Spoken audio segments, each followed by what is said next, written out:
ভাগবতম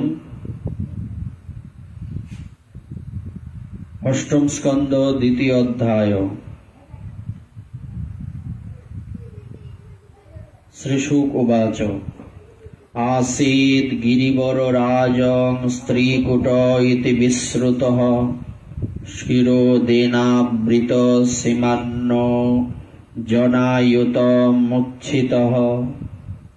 শ্রী সুখদেব বললেন, হে রাজন, ক্ষীর সাগরে পরিবেষ্টিত ত্রিকূট নামে খ্যাত এক প্রসিদ্ধ সুন্দর এবং শ্রেষ্ঠ পর্বত আছে, যার উচ্চতা হল অযুত যোজন। চতুর্দিকেও অযুত যোজন বিস্তৃত এই পর্বতটি স্বর্ণময়, রৌপ্যময় ও লৌহময় তিনটি শৃঙ্গ সমুদ্র, দশদিক ও আকাশকে শোভাযুক্ত করে রেখেছে। নানা প্রকার বৃক্ষলতা ও গুল্মে শোভিত এই পর্বতের অন্য অনেক শিখরের রত্ন ধাতুর বৈচিত্র্য রং এবং ঝর্ণার ঝরঝর শব্দ সমস্ত দিককে আলোকিত ও মুখরিত করে রেখেছে। ক্ষীর সমুদ্রের দ্বারা পরিবেষ্টিত ত্রিকূট নামে একটা প্রসিদ্ধ সুন্দর এবং শ্রেষ্ঠ পর্বত রয়েছে, যার উচ্চতা হল অযুত যোজন। সেই পর্বতটার চতুর্দিকে অযুত যোজন বিস্তৃত তিনটি শৃঙ্গ আছে। একটা পর্বতের তিনটা শৃঙ্গ, একটা হচ্ছে স্বর্ণের, একটা লোহার আর একটা রূপার, তিনটা শৃঙ্গ 10 দিক ও আকাশকে শোভাযুক্ত করে রেখেছে। একটা স্বর্ণের, রূপার এবং লোহার তিন কালারের শৃঙ্গ একটা পর্বতের, তো সেটা দেখতে কেমন লাগবে, অনেক সুন্দর না? এবং সেটা 10টা দিক এবং আকাশকে শোভাযুক্ত করে রেখেছে।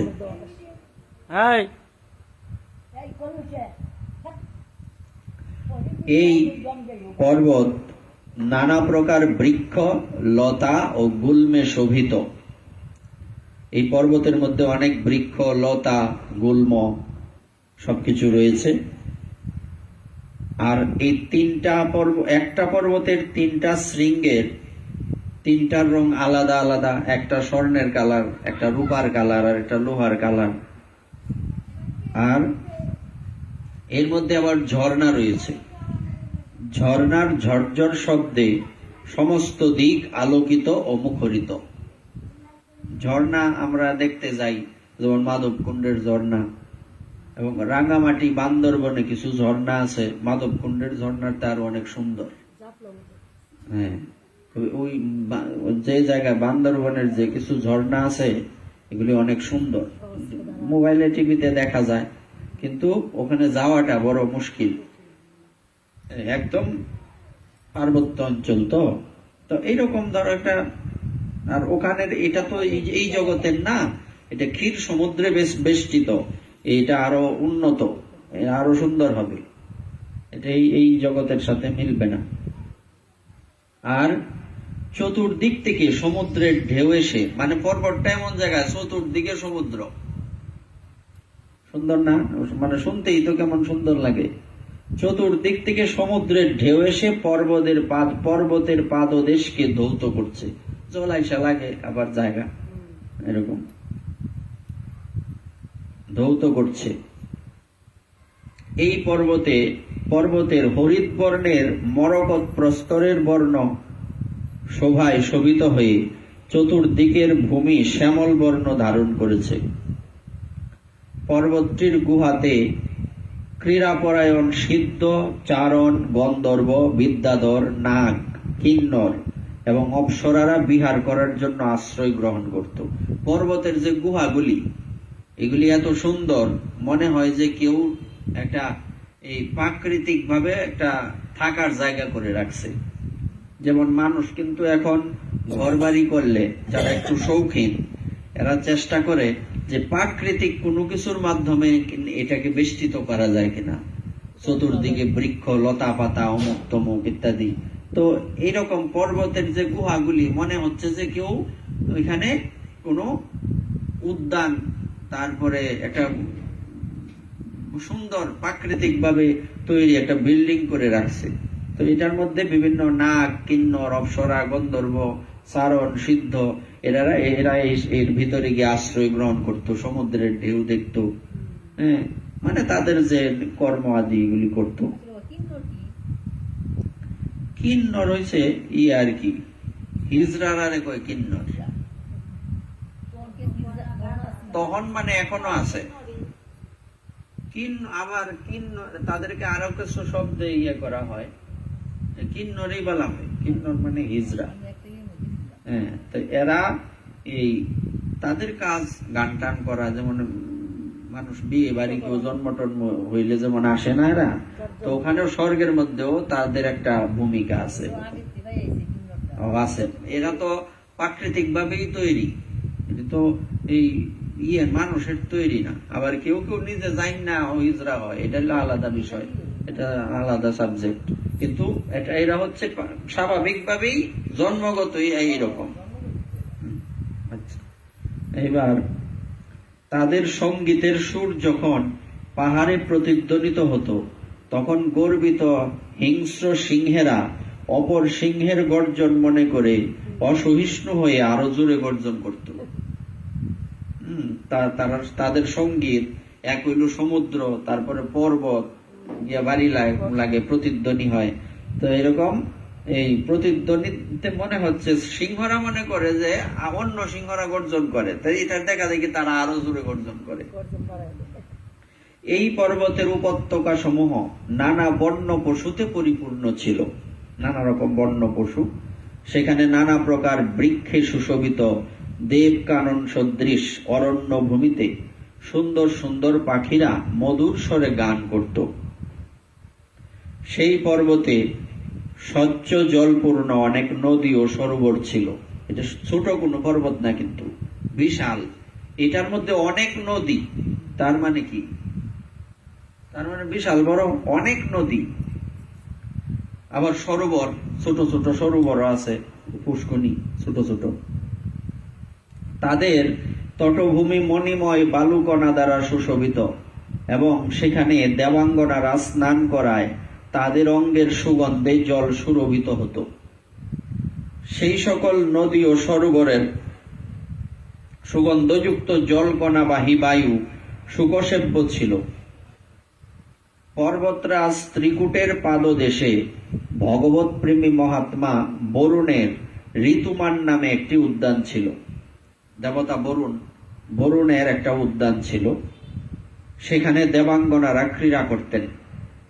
সর্বকালীন পুষ্প ও ফলে সমৃদ্ধ বৃক্ষসমূহে সেই উদ্যানটি সুশোভিত ছিল।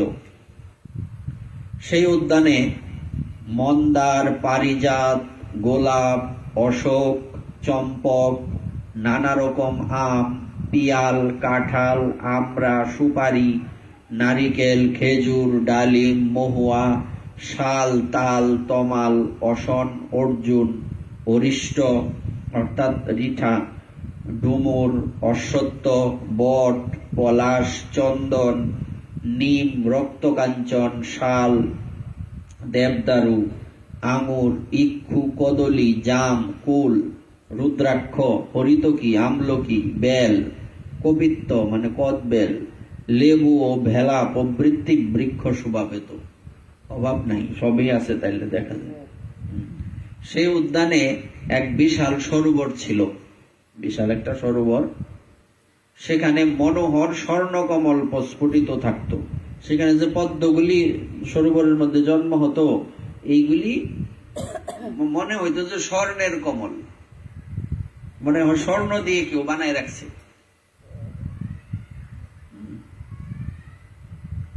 তাছাড়াও কুমুদ, উৎপল, শ্বেতপদ্ম ও শতপত্র প্রভৃতি বিবিধ জলজ পুষ্পের সৌন্দর্যে সম্পদে মণ্ডিত সেই সরোবরে পুষ্পগন্ধে আমোদিত ভ্রমরেরা গুঞ্জন করে উড়ে বেড়াত। নানা রকম পক্ষী মধুর পূজন করত। হাঁস, চক্রবাক, কারণ্ডব, সারস, পানকৌড়ি, বক প্রভৃতি জলচর পাখিদের কলরবে সেই সরোবর সর্বদাই মুখরিত থাকত। মাছ এবং কচ্ছপের সঞ্চরণের আঘাতে কম্পিত পদ্ম ফুলগুলি থেকে পরাগ জলে ঝরে পড়ে জলকে সুগন্ধিত করে তুলত। সরোবরটি কদম্ব, বেতস, নল, লতা কদম্ব প্রভৃতি বৃক্ষে পরিবেষ্টিত ছিল। কুন্দ, কুরুবক, অশোক, শিরীষ, কুজট, কুটজ, ইঙ্গুদি, শ্বেত গোলাপ, স্বর্ণজুই, মল্লিকা, মাধবী, নাগ, পুন্নাগ জাতি, শতপত্র প্রভৃতি পুষ্প বৃক্ষ এবং সর্ব ঋতুতেই পত্র পুষ্পাদিযুক্ত তীরস্থ অন্যান্য বৃক্ষের শোভায় সেই সরোবর শ্রীসম্পন্ন থাকত। মানে সারা বৎসর আমরা যে পুষ্পগুলি এক এক মাসে এক এক রকম পুষ্প পাই, ওই জায়গার মধ্যে সারা বৎসরই সব ফুল ফুটে। সেই পর্বত মানে শীতকালেও বসন্তকালের ফুল ফুটে, বসন্তকালেও শীতকালের ফুল ফুটে, মানে সব। সেই পর্বতের গভীর জঙ্গলে অনেক হস্তিনীর সঙ্গে এক গজেন্দ্র বাস করত। মানে আগে বর্ণনাটা দিল কোন জায়গা, পর্বতের বর্ণনা, সমুদ্র, সরোবর, বৃক্ষ, লতাগুল্ম, পুষ্প আদি কত কিছু। তার অধীনে বহু সংখ্যক শক্তিশালী হাতি ছিল। মানে হাতির একটা দল, এই দলের মধ্যে প্রধান হচ্ছে এই বড় হাতিটা, যার একটা হাতির মধ্যেই 10,000 হাতির বল ছিল। গজেন্দ্র এমনি তো হাতির যে বল, তার মধ্যে একটা হাতির মধ্যে 10,000 হাতির বল, তার মানে আরো শক্তিশালী।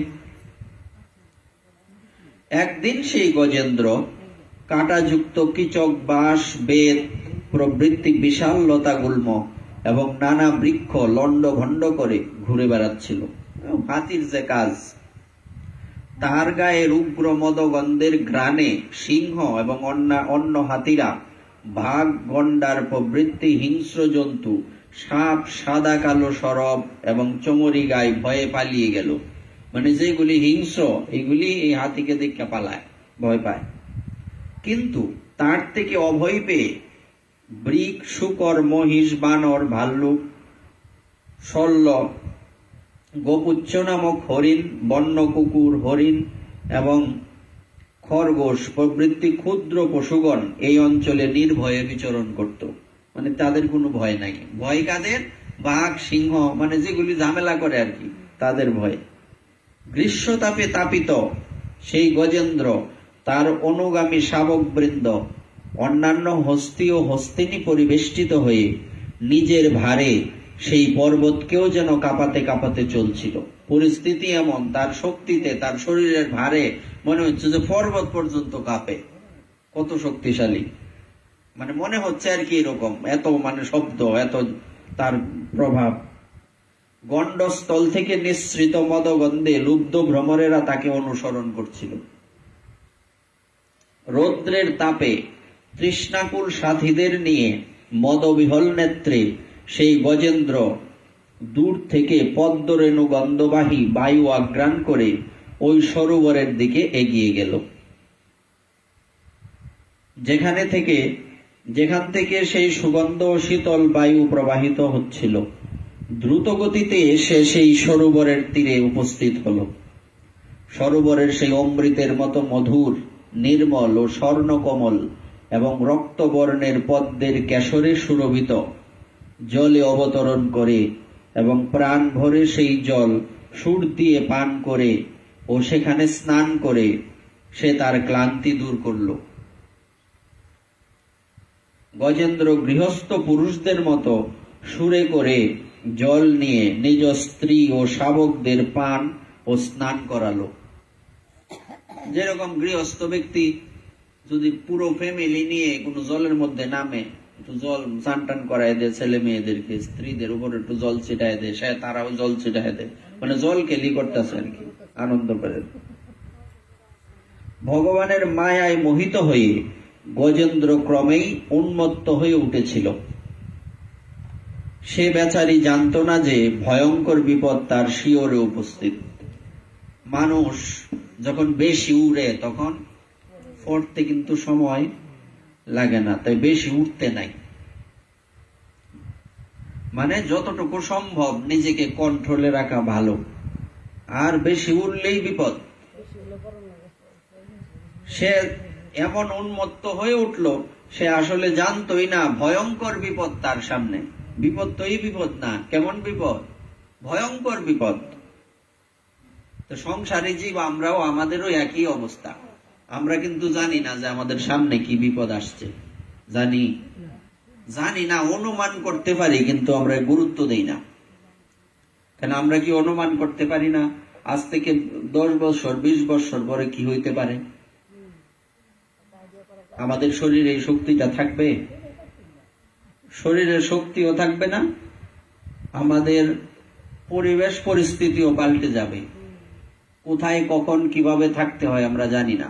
এই পরিস্থিতি কিন্তু আমরা অনুভব করতে পারি, কিন্তু এটা মাথায় নেই না, এই চিন্তাটা মাথায় নেই না। আচ্ছা পরেরটা পরে কি হবে বোঝা যাবে, কিন্তু কিছু চিন্তা মাথায় নেওয়া উচিত যে আমরা যে পৃথিবীতে আসলাম, আজকে আমি সুস্থ, আমি যে কালকে পরশু সুস্থ থাকবো তাতে কোনো গ্যারান্টি আছে? তো সুস্থ যেহেতু থাকবো না, আমাদের কর্তব্য হচ্ছে সুস্থ থাকতে থাকতে কি করা, সুস্থ থাকতে থাকতেই আমার আখের গোছানো, মানে ভজন করা। হ্যাঁ, কিন্তু এই বেচারি কি বলে হাতি তা জানতো না। হে রাজেন্দ্র, গজেন্দ্র যে সময়ে উন্মত্তের মতো ওই সকল কাজ করছিল, সেই সময় দৈব প্রেরিত এক অতি বলবান কুমির ক্রোধের বশবর্তী হয়ে তার পা কামড়ে ধরল।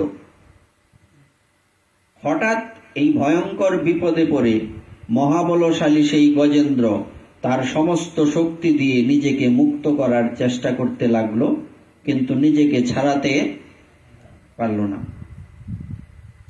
আসলে আমরা যখন বিপদে পড়ি তখন কিছু কিছু সময় দেখা যায় বিপদ থেকে আমরা উদ্ধার হই, আবার কিছু কিছু সময় দেখা যায় বড় বিপদ, এর থেকে উদ্ধার হওয়ার কোনো ব্যবস্থা নাই। অন্য হস্তিনীয় শাবকেরা দেখলো তাদের দলপতিকে কুমির ভীষণভাবে আকর্ষণ করছে, আর সেই দলপতি খুব কাতরাচ্ছে। তখন তারা কাতর চিত্তে বিবশ হয়ে চিৎকার শুরু করলো। সেই সঙ্গে তাকে সাহায্য করার জন্য পা ধরে ছাড়াতে চেষ্টা করলো, কিন্তু তাকে উদ্ধার করতে সমর্থ হলো না। এমনই তো করা হয়, কেউ যদি বিপদে পড়ে সংসারের বাকি ফ্যামিলি মেম্বাররা কি করে? ফ্যামিলি মেম্বাররা চেষ্টা করে না তাকে বাঁচানোর জন্য, রক্ষা করার জন্য? গজেন্দ্র এবং কুমির উভয়েই নিজের নিজের পূর্ণ শক্তি প্রয়োগ করছিল। কুমিরেও নিজের পুরা শক্তি লাগাই দিছে, হাতিও। হে মহারাজ, কখনো গজেন্দ্র কুমিরকে টান দিয়ে তীরের কাছে নিয়ে আসে, কখনো কুমির গজেন্দ্রকে জলের ভেতরে নিয়ে যায়। এরকম টানাটানি শুরু হয়েছে। এইভাবে শক্তি প্রয়োগ করতে করতে 1000 বৎসর কেটে গেল, এবং উভয়েই জীবিত থেকে, তো চিন্ময় লোক, তো ওখানে এই আমাদের এই পৃথিবীর হিসাবটা চলে না। উভয়েই জীবিত থেকে একইভাবে যুদ্ধ করতে লাগলো, সমানে সমানে টক্কর। এই দেখে দেবতারাও আশ্চর্য হয়ে গেলেন, এই কি কারবার, এতদিন ধরে যুদ্ধ। শেষকালে বারবার জলের মধ্যে আকর্ষিত হওয়ার ফলে অবসন্ন দেহ সেই গজেন্দ্রের শারীরিক শক্তি, মানসিক শক্তি এবং উৎসাহ সবই ক্ষীণ হয়ে গেল। শরীরের শক্তি আর কত থাকবো? একটা সময় তো সেই শক্তি আমাকে ছেড়েই দেবে। শারীরিক শক্তি, মানসিক, মনের শক্তি, মনেরও তো জোর নাই এখন, আর উৎসাহ নাই, যে এত চেষ্টা করতেছি হয় না, মনে হয় না আর বাঁচবাম, এরকম আর কি পরিস্থিতি, মানে আশা চাইটা দেওয়া আর কি। এদিকে জলচর জীব কুমিরের শক্তি ক্ষীণ না হয়ে উপরন্তু বৃদ্ধি প্রাপ্ত হলো। কুমিরের শক্তি কমে না, আরো বাড়ে। সে উৎসাহ ভরে গজেন্দ্রকে আরো বেশি শক্তি দিয়ে আকর্ষণ করতে লাগলো। এই রূপে দেহাভিমানী গজেন্দ্রের আকস্মিক প্রাণ সংকট উপস্থিত হল।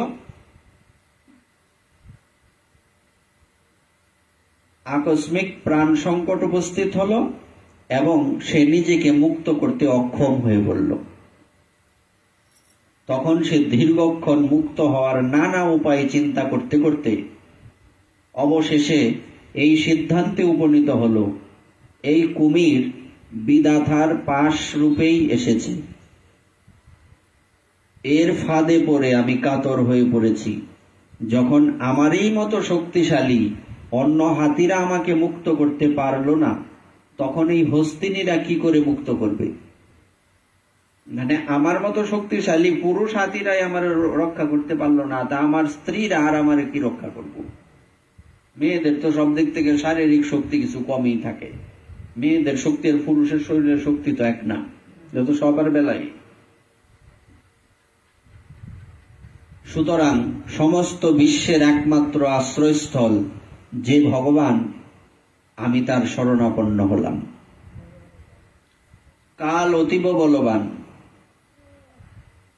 এই সর্পের ন্যায় সকলকে গ্রাস করার জন্য সর্বদা ধাবিত হচ্ছে। এর ভয়ে ভীত হয়ে যে ভগবানের শরণাপন্ন হয়, ভগবান তাকে অতি অবশ্যই রক্ষা করেন। তারই ভয়ে মৃত্যু পর্যন্ত নিজ কর্তব্য যথাযথভাবে পালন করে। ভগবানের ভয়ে মৃত্যু পর্যন্ত ভয় পান নাকি? মৃত্যুর যে দেবতা, ইনি কার কথায় চলে? ভগবানের ভয়ে। সুতরাং সকলের আশ্রয় একমাত্র ভগবানই। সেই প্রভুই সকলের আশ্রয়স্থল, আমি তারই আশ্রয় গ্রহণ করছি। শ্রী শুকদেব বললেন, হে পরীক্ষিত, নিজের বুদ্ধিতে এইভাবে কৃতনিশ্চয় হয়ে গজেন্দ্র নিজের মনকে চিত্তভূমিতে স্থির করে পূর্বজন্মের অভ্যস্ত এই শ্রেষ্ঠ জপযোগ্য স্তোত্রের দ্বারা ভগবানের স্তুতি করতে লাগল। অর্থাৎ এই গজেন্দ্র পূর্বজন্মে যেরকম ভজন করেছিল, যেই স্তুতির দ্বারা ভগবানের কাছে প্রার্থনা করেছিল, সেই স্তুতি তার মনে পড়ে গেল। ওই যে দদামি বুদ্ধি যোগম, যখন কেউ আমার চরণে শরণাগত হয়, আমি তাকে বুদ্ধি দান করি। বুদ্ধি দিল ভগবান। এই কারণে এই বুদ্ধিতে হাতির পূর্বজন্মে যে সে মানুষ ছিল, সেই কথা মনে পড়ে গেল। এবং ওই সময় ভগবানের যে স্তুতি করছে, আমরা যেমন বিভিন্ন অনুষ্ঠানে স্তুতি মন্ত্রতন্ত্র জপ করি না, এরকম স্তুতি যে করছিল, এগুলি মনে পড়ে গেল তার। গজেন্দ্র বলল, ওম নমো ভগবতে তস্মৈ যত যতচ্ছিদাত্মকম পুরুষায় দিবিজায় পরেশায় ভিধীমহি। যিনি জগতের মূল কারণ এবং সকলের হৃদয়ে পুরুষ রূপে বিরাজ করছেন, পরমাত্মা রূপে প্রত্যেকের হৃদয়ে, যিনি সমস্ত জগতের একমাত্র প্রভু। ভগবানের কি দ্বিতীয় কোনো কলেবর আছে? ভগবান একমাত্র একজনই ব্যক্তি, একজনই ভগবান। সেই ভগবান, তার কোনো দ্বিতীয় কোনো, মানে কথায় বলে যে আশ্রয় যদি নিতে হয়, এক ভগবানের আশ্রয় নিতে হবে, তার দ্বিতীয় কোনো রাস্তা নাই। তো ভগবান সবার একমাত্র প্রভু।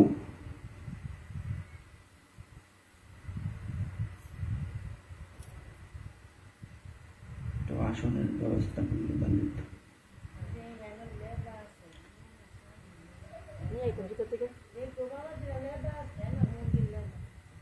আচ্ছা, এবার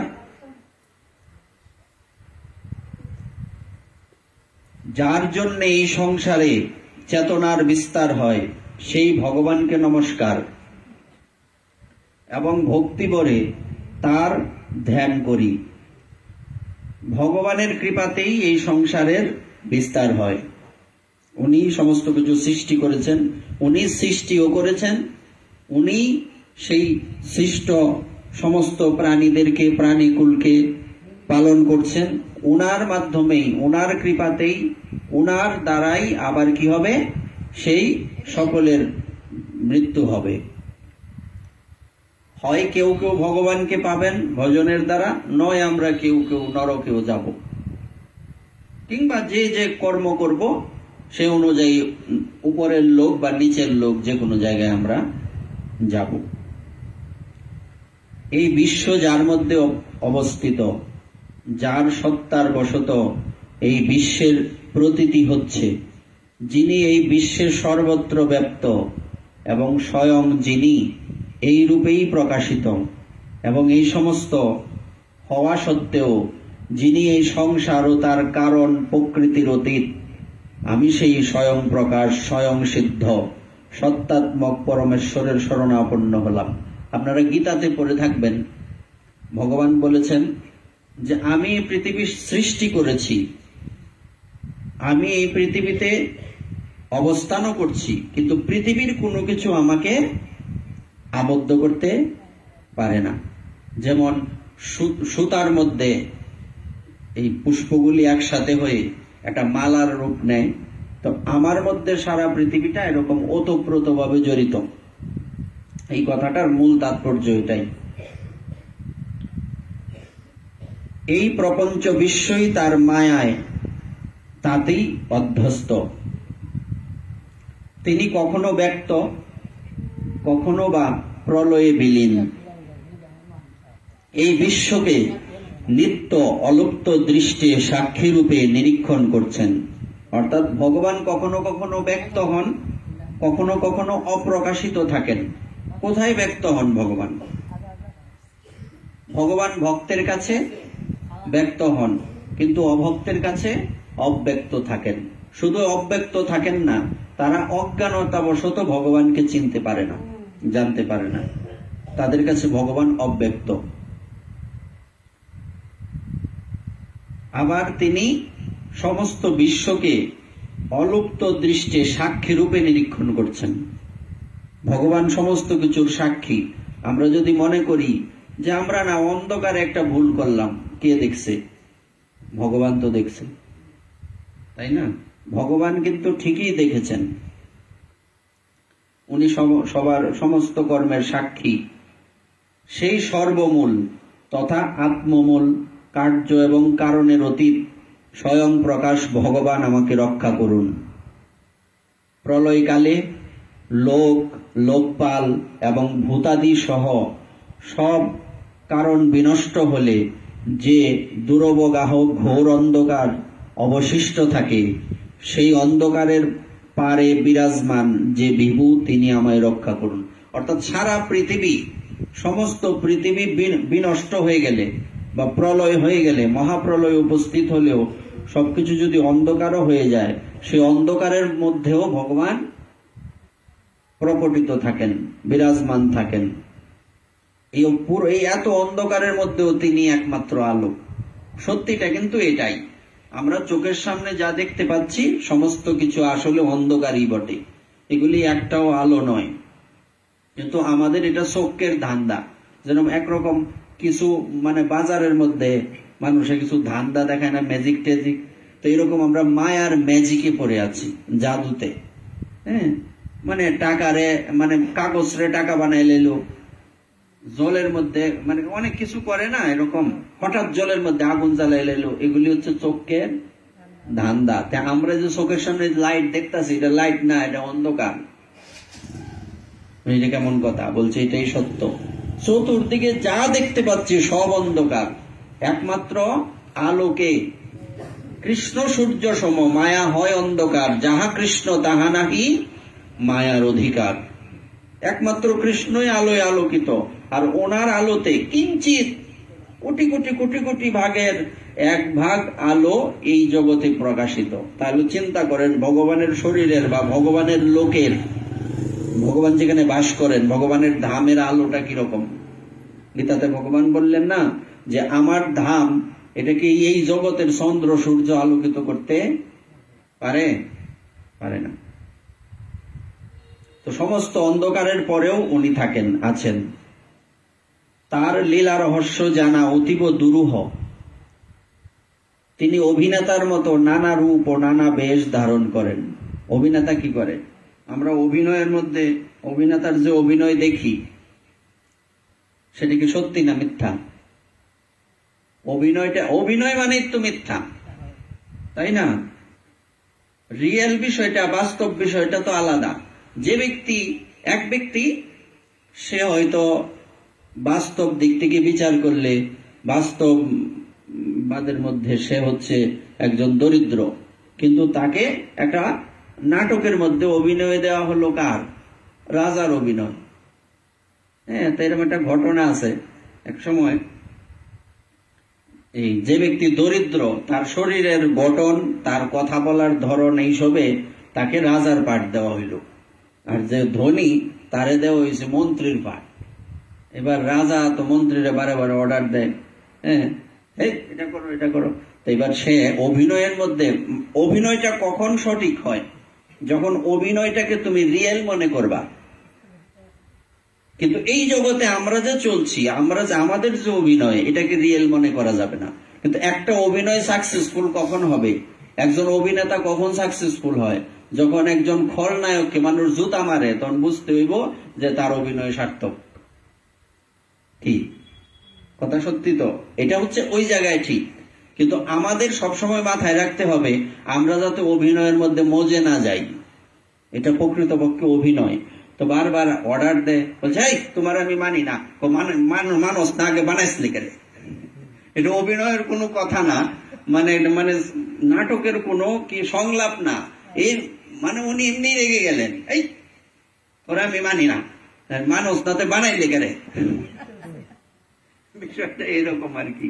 তো ভগবান হচ্ছেন উনি কি এই পৃথিবীতে আমরা যে আসছি, এটা এই চতুর্দিকে সবকিছু, এই যে সম্বন্ধ, মা বাবা আত্মীয় স্বজন, এই যত ধরনের সম্বন্ধ, সমস্ত সম্বন্ধটা কি? একটাও রিয়েল না, প্রত্যেকটাই অবাস্তব। হ্যাঁ, প্রত্যেকটাই অবাস্তব। আর এই অনুভূতি যাদের থাকে তারা ভক্ত। ভক্ত এত বিশাল লিস্ট দিতে হবে, ভক্তের বৈশিষ্ট্য কি কি কি গুণ থাকলে তাকে ভক্ত বলা যাবে, এসব অনেক বড় লিস্ট। সহজে শোনা, মাথায় থাকবে। এটা হচ্ছে যে ব্যক্তি এই সংসারের বিষয়গুলিকে স্বপ্ন মনে করে, মিথ্যা মনে করে, আর ভগবানকে একমাত্র সত্য মনে করে, সে হচ্ছে ভক্ত। মদ্দা কথা মনে থাকবে, মুখস্থ, এটা আর ভোলার কোনো সুযোগ নাই। আছে যদি জিজ্ঞেস করা হয় ভক্ত কাকে বলে, এই তিলক থাকবে, মালা থাকবে, মালা তিলক থাকবে। আবার কিছু কিছু জায়গায় দেখা যায় অনেক উপরের লেভেলের যখন কেউ হয়ে যান, বংশী বাবার মতো, কপালে তিলক আছে, উনি কবে তিলক করছে, কিভাবে করছে, কপালে তো তিলক দেখা গেছে না, অপ্রকাশিত। এবার তার দেখা দেখি আমরাও যদি তিলক না করি তাইলে হবে না, এটা আলাদা বিষয়। কিন্তু ওনারা ভগবানের ভজন করতে করতে স্নানের কথা মনে নাই, তিলকের কথা মনে নাই, জপের কথা মনে নাই।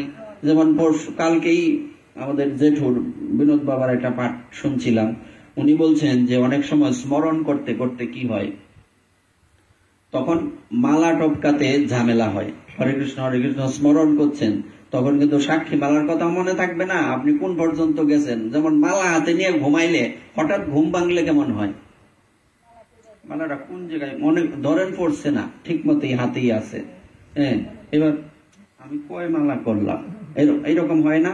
তা আপনি যখন মালা করতে করতে স্মরণে চলে যাবেন, স্মরণ করতে করতে তখন কিন্তু আর মালার সংখ্যাটা নির্দিষ্ট থাকবে না। আর সাক্ষী মালাটা এটা তো একটা ফর্মালিটি। হ্যাঁ, কেননা আমাদের গোস্বামীগণ সংখ্যাপূর্বক নামগান নতিবি কালাবসানীকৃত নিদ্রা আহার বিহারকাদি বিজিত চাত্যন্ত দিনৌ চজ। হ্যাঁ, আমাদের গোস্বামীগণ সংখ্যাপূর্বক নাম গান করেছেন, আমাদের করতেই হবে, এটা বাধ্যতামূলক। কিন্তু সবসময় যে সাক্ষী মালা টানতে হবে তাইলে আমার স্মরণটা হবে কিভাবে? স্মরণের সময় সংখ্যার কোনো হিসাব থাকলে হবে না, হাতে মালা থাকবে, একলা একলা কোনো স্মরণ নাই, আছে না? আমি মালাও নাই, কিছুই নাই, আমি স্মরণ করছি, এই স্মরণটা একুরেট না, ভুল। স্মরণ করতে হবে হরে কৃষ্ণ ঠিকই হবে, আর এদিকে স্মরণ। আর আমরা যখন স্মরণে ডুবে যাব, তখন কিন্তু এই হরে কৃষ্ণটা গৌণ হয়ে যাবে, তখন বোঝা যাবে না, আর এতে অপরাধ হবে না। এটা তো চাওয়ার বিষয়। যেমন ঠাকুর মহাশয় যখন এই স্মরণ করতে গিয়ে হাত পুড়ে ফেললেন, গুরুদেব কি বললেন? গুরুদেবের কাছে গিয়ে বলছেন, আমাকে যে আপনি সেবাটা দিলেন, আমি তো সেবাটা যথাযথ পালন করতে পারলাম না। উনি দুঃখ করছেন। তখন গুরুদেব কি বললেন? আরে এটা তো তোমার সৌভাগ্য, তুমি তো সেবায় সিদ্ধি লাভে না করছো। স্বাভাবিক দৃষ্টিতে কি এরকম হয় নাকি? সুতরাং এটা তোমার অপরাধ না, এটা তোমার এই সেবাতে সিদ্ধি হয়ে গেছে। সাধনে ভাবিবে যাহা, সিদ্ধ দেহে পাবে তাহা, রাগ পথের এই তো উপায়। এজন্য আমাদের কি করতে হবে? এই বিষয়টা মাথায় রাখতে হবে যে জপ করতে করতে করতে করতে দেখা যায় সাক্ষী মালার খেয়াল থাকে না। হ্যাঁ, প্রতিদিন এই অনেক সময় দেখা যায় ভক্ত যারা অতি উচ্চ মার্গে আছেন, ইনাদের কিছু খেয়াল থাকে না, ওনাদের কোনো কিছুই মনে থাকে না। ওনারা একদম দিনের ঘন্টার পর ঘন্টা, দিনের পর দিন, যেমন সিদ্ধ বাবার জীবনীতে আছে, এই উনি সেই দুপুর বেলা এই সিদ্ধ ভোগ লাগাইছে, আলু সিদ্ধ, এই যে গাইতেছে, ভোগারতি গাইতে গাইতে গাইতে গাইতে স্মরণ করতে করতে 5টা বাজে। বিহারী দাসজি বলছে, শিষ্য তো গুরুদেবের মর্ম বুঝেন। শিষ্য কাকে বলে? শিষ্যের আগে তো বলছি যে ভক্ত কিভাবে চিনব, বুঝতে পারছি। এবার শিষ্য কিভাবে চিনব? শিষ্য হচ্ছে সে ভজন কি করলো কোনো দেখার বিষয় না, সে গুরুদেবের মর্ম বুঝতে পারবে। মন বুঝে সেবা যে করতে পারে সে হচ্ছে প্রকৃত শিষ্য। কইলে পরে করলাম, বা কইলে একটা হচ্ছে গুরুদেব আমাকে বললেন এই কাজটা করো, তখন আমি অশ্রদ্ধাবশত করলাম, তা আমি শিষ্যের লিস্টে পড়লাম না তেমন, কোন রকম মানে একরকম কোন রকম লাগিয়া তাহা আর কি। আরেকটা হচ্ছে যে গুরুদেব বললেন আমি শ্রদ্ধা সহকারে করলাম, এটা স্বাভাবিক। আর আরেকটা হচ্ছে গুরুদেব বলার আগে গুরুদেবের মন বুঝে আমাকে করে ফেলতে হবে, এখন গুরুদেবের এটা দরকার। এ হচ্ছে প্রকৃত শিষ্য, উত্তম সেবক। উত্তম সেবকের এটা হচ্ছে বৈশিষ্ট্য। 5টা 6টা বাজে, হঠাৎ বাবা নিজে থেকেই চোখ খুললেন, কি রে কয়টা বাজে? বলছে বাবা সন্ধ্যা হয়ে গেছে। সন্ধ্যা হয়ে গেছে? আমি না এই মাত্র বুগারতিতে ঢুকলাম, চিন্তা করতেছি। বলছে না বাবা সন্ধ্যা হয়ে গেছে। আর তোমরা হইলে কি করলা? হইলে আই সব বনাস, 5টা বাজে, হ্যাঁ কোন সময় প্রসাদ পাইব, দিন যাইতেছে গা, হ্যাঁ এ খুঁচাইলে হইলে ফিসে দায়া, শেষ করো শেষ করো শেষ করো। সময়ের জ্ঞান তখন থাকে না। তো এই স্তরে চলে গেলে তখন মালা তিলক এসবের কোনো ভ্যালু নাই। বলতে পারেন এই কথাটা কেমন না, ভ্যালু নাই, এটা মালা তিলককে অপমান করা হলো না? বলছে না, একদম না। ভ্যালু নাই মানে কি? তাদের কাছে মালা তিলকটা গৌণ, আমাদের কাছে মুখ্য। মালা তিলক ছাড়া একদমই চলবে না। একটা সময় এটা তো আর মানুষ নিজে থেকে করতে পারে না। ভজন করতে করতে করতে করতে একটা সময় দেখা যাবে এই মনটা যখন ভগবানের চরণে একাগ্র হয়ে যাবে, তখন এইসবের আর খেয়াল নাই। কই খাবার দাবার, কোন সময় জপ, সময় মতো কিছুই হবে না। তাই আমাদের সনাতন গোস্বামীপাদের জীবনীতে আমরা পাই, ভগবান মদন মোহন বলছে আমার সাথে নিয়ে যাও। বলছে তৈরি তোমাকে আমি সাথে নিয়ে যাব, তুমি ভালো মন্দ খাওয়ালো, কোথা থেকে আমি তোমাকে মাখন মিষ্টি অমুক তমুক মিশ্রি অমুক খাওয়াবো? এগুলি তো আমার ব্যবস্থা নাই। কাজেই তুমি এখানে আসো, ভালো আসো। বলছে না আমি তোমার সাথে যাব। আরে কয় কি তুমি আমার সাথে যাইবা, তুমি তো ভালো খেতে পারবা না। বলছে তুমি দিলে দেও, না দিলে নাই, তুমি আমার সাথে নিয়ে যাও। দেখুন, যখন কেউ স্মরণ করতে করতে উন্নত স্তরে চলে যান, তখন ভগবানের বিগ্রহ সেবাটাও গৌণ হয়ে যায়।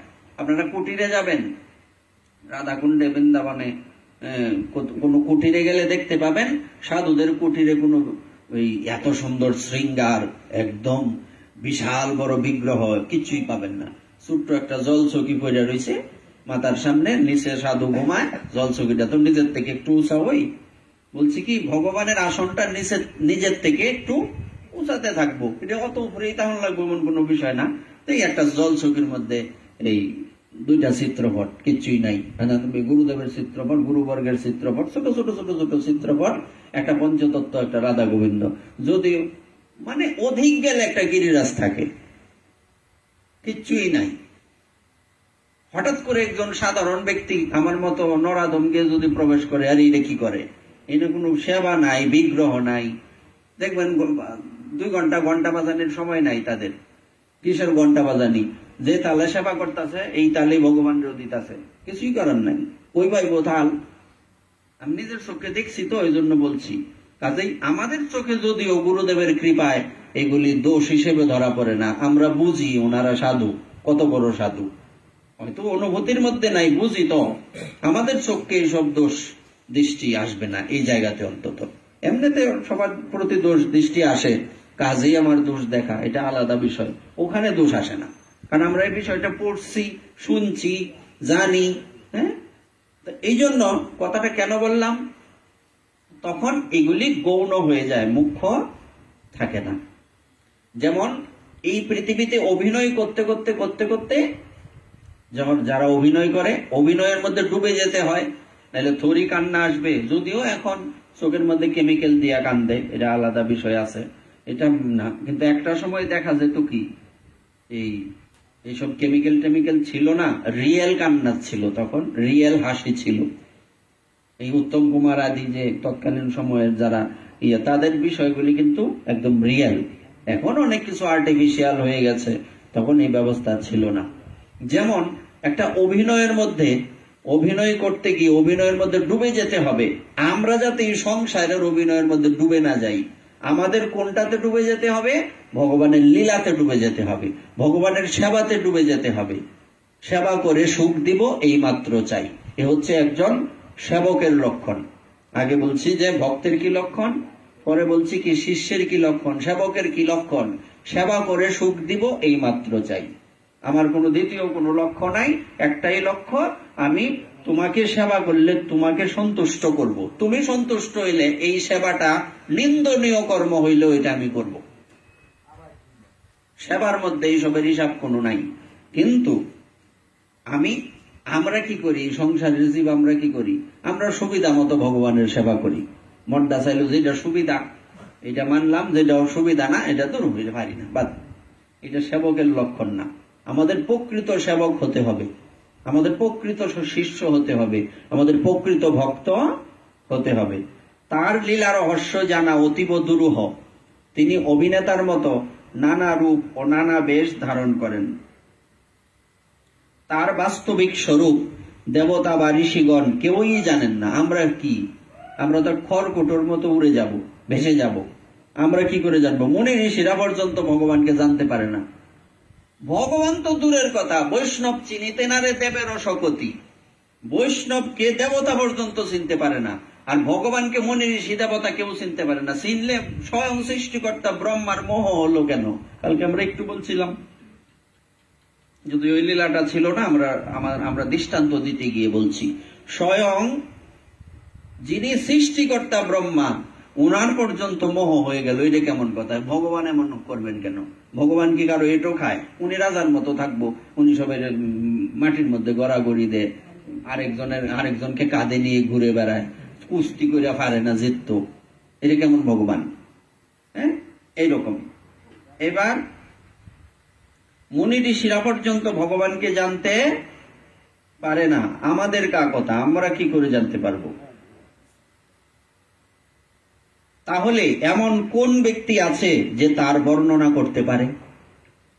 দুর্গে ও চরিত্র সেই প্রভু আমায় রক্ষা করুন। দেখুন এইগুলি কথাগুলি কে বলছে? কে বলছে মা? মনে নাই তোমরা? এই কথাগুলি কে বলে? এই স্তুতি কে করছে? গজেন্দ্র না? গজেন্দ্র।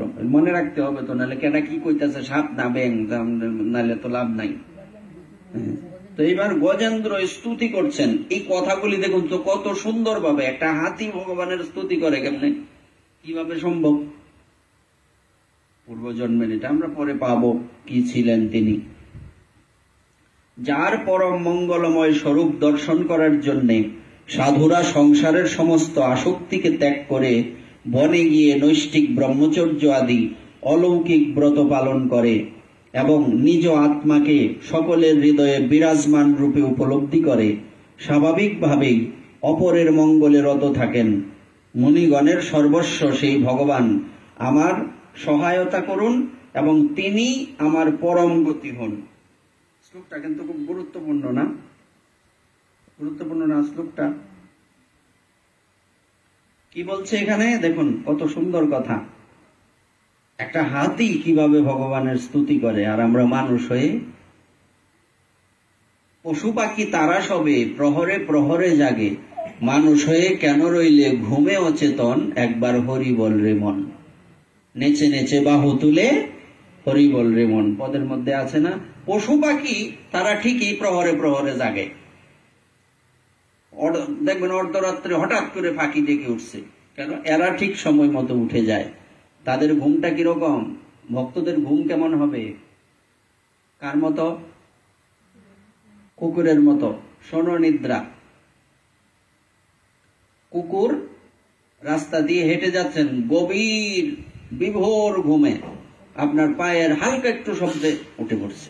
এটা হচ্ছে ভক্তের ঘুম, এরকম থাকবে। যে নাকে সরিষার তেল দিয়া, যদিও সরিষার তেল এখন চলে না, এই মাসে নিষেধ, নাকের মধ্যে তেল দিয়া ঘুমাইবা, এই তার সুযোগ নাই। তবে মায়েরা ঘুম কমই তাদের ঘুম, তারা তাড়াতাড়ি উঠে, তারা দেরিতে ঘুমায়, এটা ঠিক আছে।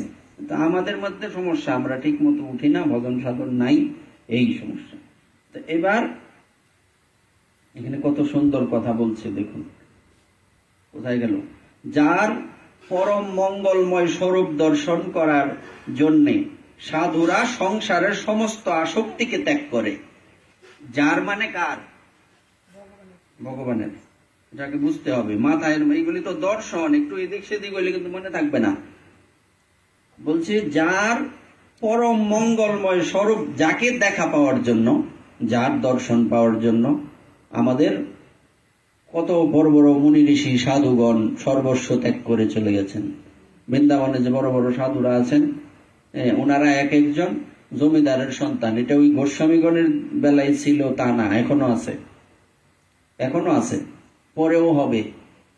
ভারতবর্ষ কখনো সাধু শূন্য হবে না, এটাই ভারতবর্ষের অলংকার। আমরা ওই দিন বলছিলাম, ভারতের রত্ন কারা? সাধুগণ হচ্ছেন ভারতের রত্ন, পৃথিবীর কোন দেশে এটা নাই। আর এই সাধুরা আছেন বলেই ভারতের মাহাত্ম্য এত বেশি। বলছে এটা কি বলো? ভগবানের জন্য না, বলছে ভগবানের মানুষ চিনে নাকি? ভগবান দেখছে কেউ? দেখছ? তা আমরা কাদের দ্বারা ভগবান চিনি? কার ভাগ্যে খাস ঠাউর চিনস না? ভগবান তো পরে, ভগবান 2 নম্বরে, 1 নম্বরে হচ্ছে সাধু। তাইলে সাধুকে ভগবানের আসনে বসাই দেব, ভগবানকে সাধুর আসনে বসাই দিব, তাইলে হবে? এই কথা নয়। মেইন বিষয়টা হচ্ছে সেবার ক্ষেত্রে আমাদের এটা মাথায় রাখতে হবে যে সাধু ভগবানের নিচেই থাকবেন। নিচে কেন থাকবেন? আমি তো সবসময় ভগবান থেকেও বেশি গুরুত্ব দেব সাধুকে, তো সাধু নিচে থাকবেন কেন? কারণ সাধু যদি জানে সাধুকে তুমি ভগবানের মাথার উপরে বসায় রাখছো, তাইলে সাধু তোমার প্রতি রুষ্ট হইব। রুষ্ট হইব কিনা? যেমন আমাদের মন্দিরে নিয়ে অনেক কথাও হয়েছিল, এরা কি করে, ভগবানের মাথার উপরে রাখছে বাবার, বাবার মাথার উপরে ভগবান থাকতো না, তুমি থাকবা? আরে বাবা তো সাধু, উনি তো সবসময় ভগবানের চরণ তলায় থাকবেন নাকি? এখন যারা বুঝছে না, জানে না, এখনো যারা বুঝে না, এরা তো এইসব বলেই থাকে। এইসব আমাদের চিন্তা করে লাভ নাই। আমরা সাধুকে সাধুর আসনেই বসাবো, ভগবানকে ভগবানের আসনেই বসাবো। কিন্তু যখন সাধু গুরু বৈষ্ণব আসবেন, তখন সাধু গুরু বৈষ্ণবের সেবার কথাটা ভগবানের থেকে বেশি গুরুত্ব দিয়ে ভাবতে হবে। যেমন ঠাকুর মহাশয়ের জীবনীতে আছে, এক সময় কয়েকজন সাধু উনার এখানে আসলেন, তখন সেই সাধুগণ উনারা খুব ক্ষুধার্ত। যেমন আমরা হঠাৎ করে যদি বাংলাদেশ থেকে বৃন্দাবনে যাই, 2 দিন 3 দিন ট্রেনে থাকা, বাসে ট্রেনে, তখন হুট করে বৃন্দাবন গেলে কেমন খিদা লাগে, আগে তো সাধুরা আইতে আইতো, বহু দূর থেকে আইতো। হেঁটে আসতে আসতে এখানে আসতে অনেক দেরি হয়েছে, খিদে পেয়ে গেল। মুখ চুখ দেখেই বোঝা যাচ্ছে সব বানা 2-3 দিন ধরে যে খানা, তাতে কোনো সন্দেহ নাই। তখন ঠাকুর মহাশয় কি করলেন, তখন ভোগের রান্না সবে মাত্র শেষ হয়েছে। ভোগ বাড়বো, বাড়ার পরে ভগবানের ভোগ লাগাইবো আধা ঘন্টা, 3 ঘন্টা, 10 মিনিট 20 মিনিট, ঘন্টা বাজাইবো, পরে না সাধু সেবা। ঠাকুর মহাশয় কি এটা করলেন না। উনি কি করলেন, উনি ভোগটা কোন রকমে, অন্যদিন তো সুন্দর করে বাড়ে, আজকে সুন্দর করে বাড়লে সময় বেশি লাগবো, উনি কোন রকম অন্যটা সব একসাথে দিয়ে ভগবানের সামনে দেখাইছে, শুধু তুলসীটা দিয়ে, প্রভু এই যে আমি জায়গা। উনি বেরিয়ে চলে এসছেন, সাধুদের সেবা দিয়ে দিলেন। অর্থাৎ সাধুরা যখন আসবেন তখন ভগবানের সেবাটা গৌণ থাকবে। এতে কেন? কারণ এটা ভগবানের আদেশ। নাইলে আমি যদি আধা ঘন্টা বাজাই, তাইলে ভগবান রুষ্ট হইব। আমার আধা ঘন্টা সময় নষ্ট হইল, ভগবানও রুষ্ট হইল, মানে আমও গেল সালাও গেল। আমি 2টা যাইতো কেরে, আমার একটাও যাইতো না, এমন বুদ্ধিকরণ লাগবো। যে জনা কৃষ্ণ ভজে এসব বরাবর। কি কথা বলছিলাম? যার পরম মঙ্গলময় স্বরূপ দর্শন করার জন্য সাধুরা সংসারের সমস্ত আসক্তি ত্যাগ করেছেন। এটা আগের সাধুরাই করেছেন, এখন করেন না এমন না। এখনো এরকম নিষ্কিঞ্চন সাধু আছে, ছিল, আছে, থাকবে, তাতে কোনো সন্দেহ নেই। যেমন কিরকম, আমরা যে সনাতন গোস্বামীপাদের কথা বললাম, সনাতন গোস্বামীপাদের জীবনীতে আছে, সনাতন গোস্বামীপাদ যখন উনি কি গ্রহণ করতেন, আটা গুল্লা আগুন লবণ পাইব কই, লবণ আবার বিরসা উচিতই মিলে না, আবার কি। আচ্ছা, এইবার এই আটা জলের সাথে গুল্লা আগুন জ্বালায় রাখছে, তো পাত্র আছে নাকি, আগুনের মধ্যে এই গুলিটা দিয়ালছে, দিয়ালাইল না, পুরা সুরা বেক্তা সালি মালি একসাথে হয়েছে, খাইলে স্বাদ লাগতো না। আমরা তো এই একাদশী আইলে পরে এই দামোদর মাস আইলে বলে কি খাওয়ান যেত না, এটি খাওয়ান যেত না, খাই আমরা কি বিপদ। আরে ভাই, তুমি ভক্ত হইতে আসছো, খাইতে আসো নাই। প্রত্যেক একাদশীতে একটা না একটা কেউ না কেউ আইব, বাবা কি খাওয়ান যাইব, তুমি খাইবাই, যখন একাদশী বাদ দিলাও, একাদশী করার দরকার নেই। আমাদের মানে কথাটা কেন, এই গুইরা তো একই নিয়ম। আমি এক কথা জিজ্ঞেস করি কেন, এই কথাটা না জিজ্ঞেস করে যদি আমি একটা নতুন কিছু জিজ্ঞাসা করি, তাইলে আমি নতুন কিছু শিখলাম। এটা তো আগের ওই পুরাণ, এক কথা বারে বারে জিজ্ঞাই করে, এই সিম ওই নিষেধ, এই বেগুন ওই নিষেধ, এই ফটল ওই নিষেধ, কইতে কইতে কইতে কইতে মুহেদা সাহেব বাইরে পড়তেছে, খবর নাই, এরা এই কথাই আবার জিজ্ঞা বারে বারে। আরে ভাই, তোমার তো মস্ত থাকা দরকার, এইটা জিগাইবা না, নতুন কিছু জিগাও, যে দেখি নতুন কিছু পাওয়া যায় কিনা। আমরা অর্থের বেলায়, সম্পত্তির বেলায় ঠিকই অর্থ বাড়াইতে হবে, ব্যাংকে টাকা না থাকলে হবে না, সম্পত্তি বাড়াইতে হবে, কিন্তু ভজন বাড়ানোর চিন্তা আর কেউই করি না। হ্যাঁ, তো এবার এটা কি করলেন, উনি এবার মুখে দেবেন, নিবেদন করছে। ছোট্ট একটা বালক এসে বলছে, বাবা আমার একটু দেও, খাই। তো উনি বললেন, না তুমি তো এটা খেতে পারবে না, এটা তো কোনো রস গস কিছু নাই। বলছে তুমি দেও, খাই একটু, কেমন লাগে। আরে বাবা, তোমারে কইলাম তুমি খাইতে পারবে না, শুধু শুধু, আর একটু দেও না, করো, দেও একটু খাই। তখন দিলেন, এবার মুখে দিছে, দিয়ে ছোট্ট বালকের চোখ দিয়ে ঝরঝর করে জল পড়ছে। বলছে, বাবা এর মধ্যে না আছে লবণ, না আছে মিষ্টি, কেমনে খাও? সনাতন গোস্বামীপাদ বললেন, লালা, যার জন্য বৃন্দাবনে আসা তারই তো দর্শন পেলাম না। দর্শন পাইছে না উনি? পেয়েছেন তো, পাওয়ার পরে উনি না করেন কেন? এটা হচ্ছে উনার দীনতা, এটাই ভক্তের বৈশিষ্ট্য। অনেক কিছু, যেমন এই সংসারের মানুষ, তারা কি যত টাকা পয়সা পাইব ততই নাই নাই নাই নাই করে। সাধুরাও এরকমই, সাধুরা যত ভজন করব ততই করবো, আমার কিছু নাই, আমার কিছু নাই, আমার কিছু নাই। এই বৈশিষ্ট্যটা আমাদের আছে, কিন্তু বিপরীত বৈশিষ্ট্য। হ্যাঁ, আমরা টাকার বেলায় বলি, না না আমার কিছু নাই, হ্যাঁ আমার এই সমস্যা সেই সমস্যা, কিন্তু ভজনের বেলায় এটা বলি না। ওর বড় গলায় কই, এই প্রতিদিন, আরে আজকে আমি 32 মালা জপ করছি। হ্যাঁ, করে ভগবান ফহেডলে ঘুরতেছে, 32 মালা জপ করছে।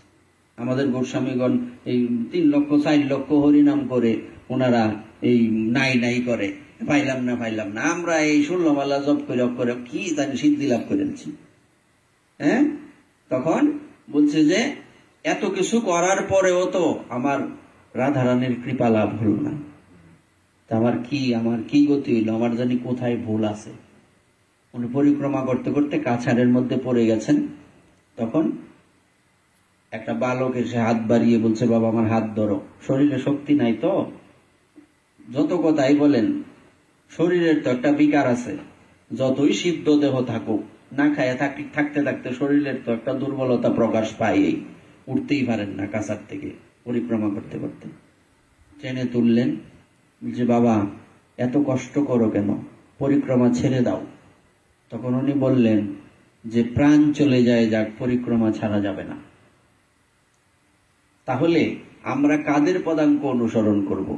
আমরা একবেলা না খাইলে মাথা গরম হয়ে যাবে, আমরা তো উনাদের পদাঙ্ক অনুসরণ করব, তাইলে না আমরা ভক্ত হইতে পারবো, নাহলে তো সম্ভব না।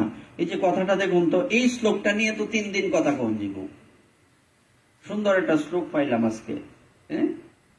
যার পরম মঙ্গলময় স্বরূপ দর্শন করার জন্য সাধুরা সংসারের সমস্ত আসক্তিকে ত্যাগ করে বনে গিয়ে নৈষ্ঠিক ব্রহ্মচর্য আদি অলৌকিক ব্রত পালন করেন এবং নিজ আত্মাকে সকলের হৃদয়ে বিরাজমান রূপে উপলব্ধি করে স্বাভাবিকভাবেই অপরের মঙ্গলে রত থাকেন। সাধুদের দৃষ্টি কিরকম? সবার মধ্যে ভগবানকে দেখে। গীতাতে আছে না নাই, যে আমার মধ্যে সবাইকে, সবার মধ্যে আমাকে দেখে, সে আমার পরম ভক্ত। হিসাব বরাবর। মুনিগণের সর্বস্ব সেই ভগবান, আমার সহায়তা করুন এবং তিনি আমার পরম গতি হন। শ্রীমন মহাপ্রভুর কৃপা হলে আমরা এরপরে